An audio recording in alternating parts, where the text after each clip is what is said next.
Warning: this video contains super awesome content not suitable for people who don't enjoy super awesomeness.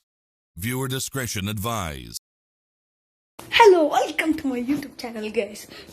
Today I am going to make a new video, so please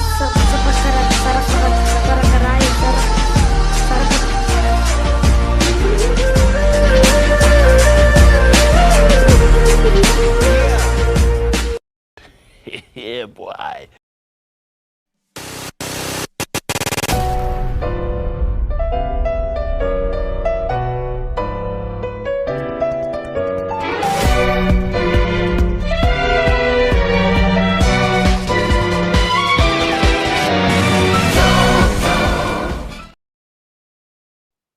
Hello and good day, everyone. I'm Joey, a representative of Group 1.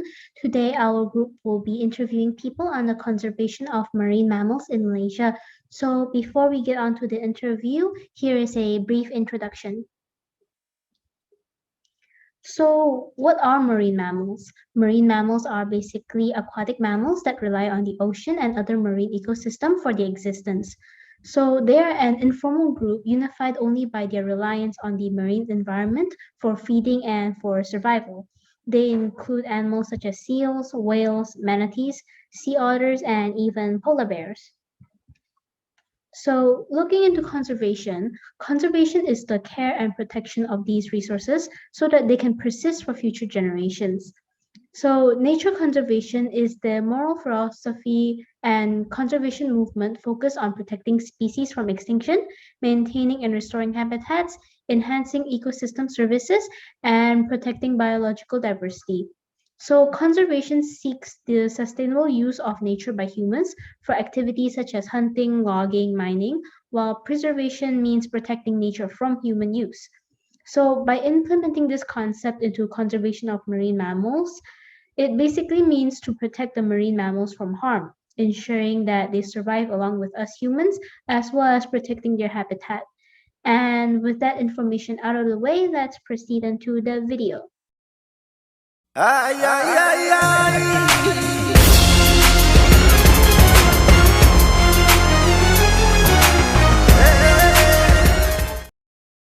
Okay, so hi. Today we're going to be discussing about the conservation of marine mammals in Malaysia. So, first, can I get your name and a brief description of your occupation? my name is So my name is Alex and I'm 20 years old now. Hello, my name is Rainer. I am 20 years old. My name is Jason and I'm a YouTuber. My name is Caroline. I'm currently a university student. My name is Rihanna and I'm currently 22 years old and I'm a student. My name is Dylan. I'm Benyan. I'm currently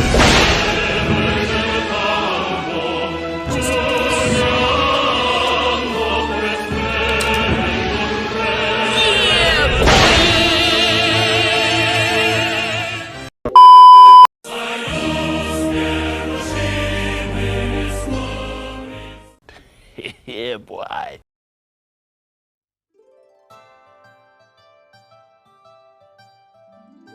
I think the main threat to marine mammals might be overfishing and also pollution. Overfishing because fishing is a quite large industry in Malaysia, and pollution because I think there are a lot of stories about straws getting stuck in the nose of turtles, and that might contribute to a lot of them dying out.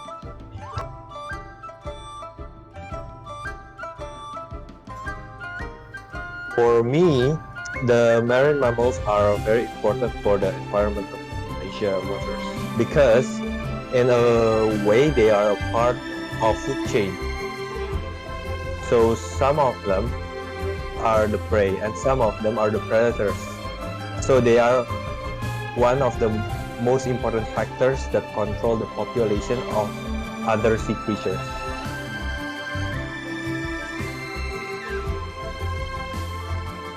Okay, so if all of the marine mammals in Malaysia are extinct, it will cause a collateral damage to the ecosystem because the key player in the ecosystem will be taken out.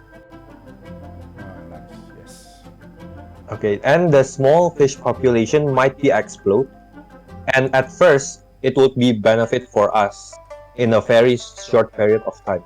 However, they will be gone quickly because the rarity of small fish would and the market price for this fish will skyrocket because the population is smaller.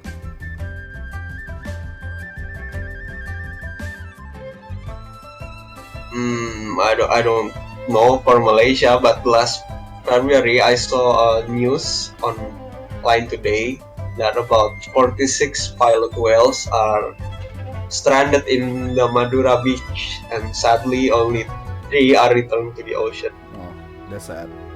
Yeah, pretty sad. Pretty sad.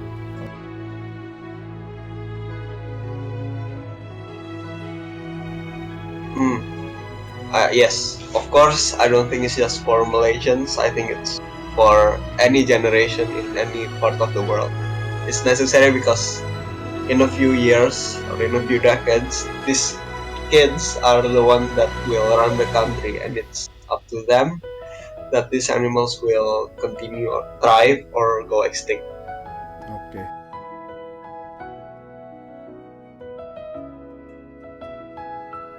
Okay, for the government, I would think like probably there is like a yes no, but probably no, because like the government will support they tend to support more of the public opinion. So like unless the public actually raise some questions about it, they won't really take action, and usually they only take action more on not on every species in the like in the sea. It's more like only on endangered species. And then there's also like a controversy where if you put a species on the endangered list, they become more value, so poachers and collectors will tend to get like hunt for this species even more. So that's that. And then from what I know, like there's not much marine conservation zone, even though it's like recommended or like listed down. The government haven't really haven't really stamped it or officialized it. So it's like not official conversation zone, and so they don't really it's like in process, but I don't know, the government tends to drag their feet, so always dragging, so actions are taken done really slowly. And then there tend to be more on, since it's more in the public, so it's more in their own how people see them, and then how I guess you can say tourism, what benefits them and then so they tend to not take so much action on all the little bitty details, I guess you could say. That's my opinion.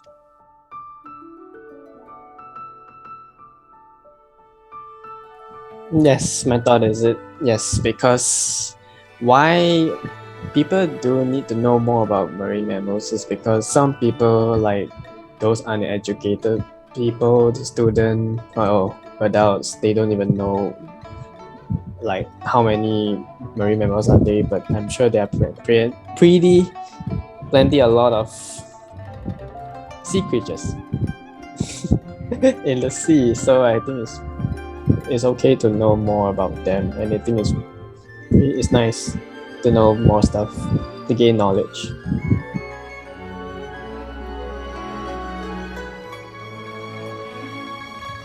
Well, I don't really support such activities.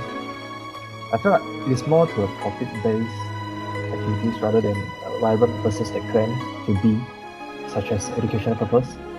For myself, I think people go in an aquarium just for enjoyment. They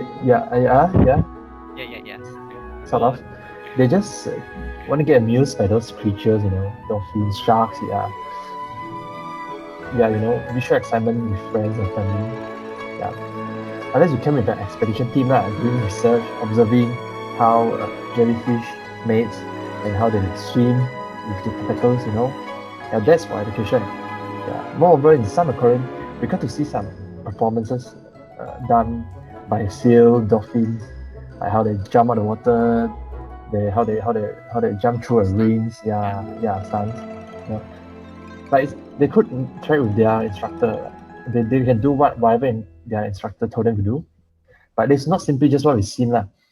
Those species often treated inhumanly during trainings, especially when they fail to obey commands from the instructor. Yeah. Yeah.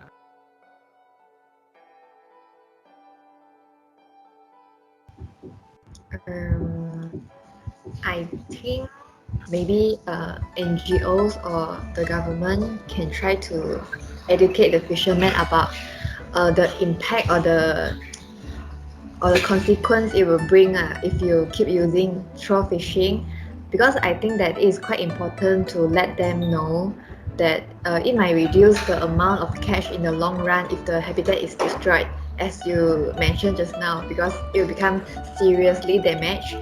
So maybe the fishermen should be aware that it will bring negative impacts, and it will so that they will reduce using methods that will harm the habitat to fish.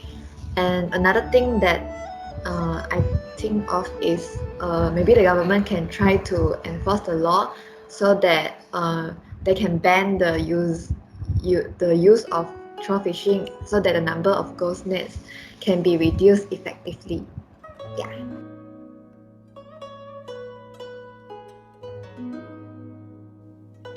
Maybe to give it brains so it can overthrow the human race, because humans are so terrible to the planet.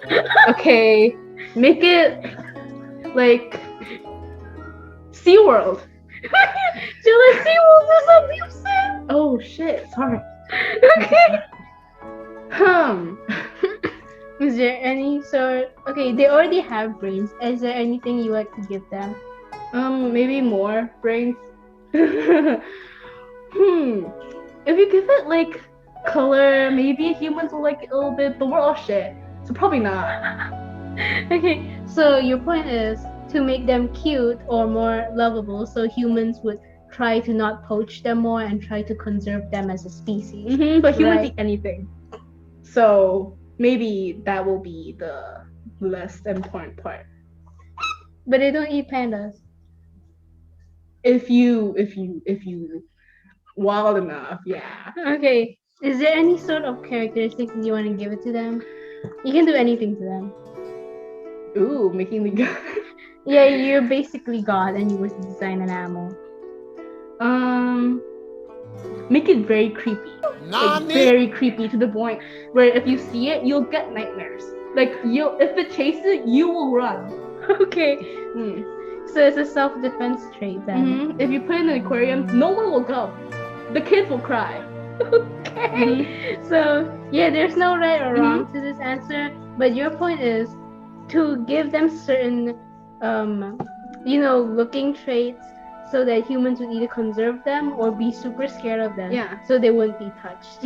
Or make them poisonous so no one will eat them. And if they eat them, they die. Okay, really good point. So I guess because this is a subjective question, there's no wrong answers. So that would be all. Thank you very much. Yeah.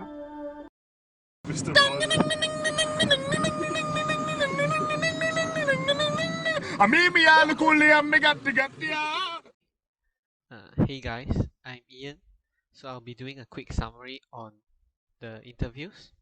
So throughout the Q&A sessions, all the respondents were briefed on the question purpose and details. So based on the interviews, we achieved the goal of the interview, which was to evaluate their understanding on the current issues related to marine mammal conservation.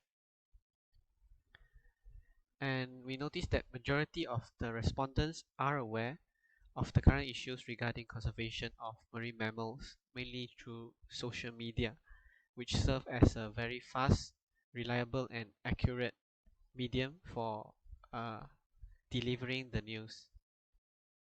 So based on the feedbacks from the respondents, they said from what they know, that is that conservation efforts are put in, but at a rather slow pace and not much support from the government and related authorities. And there's also not much preventive actions taken. And to sum up, they all agree that the government and related authorities should be more proactive in terms of raising awareness, educating the public, at the same time tackling the major challenges in marine mammal conservation. Yeah, with that, that's all for our video. Thank you.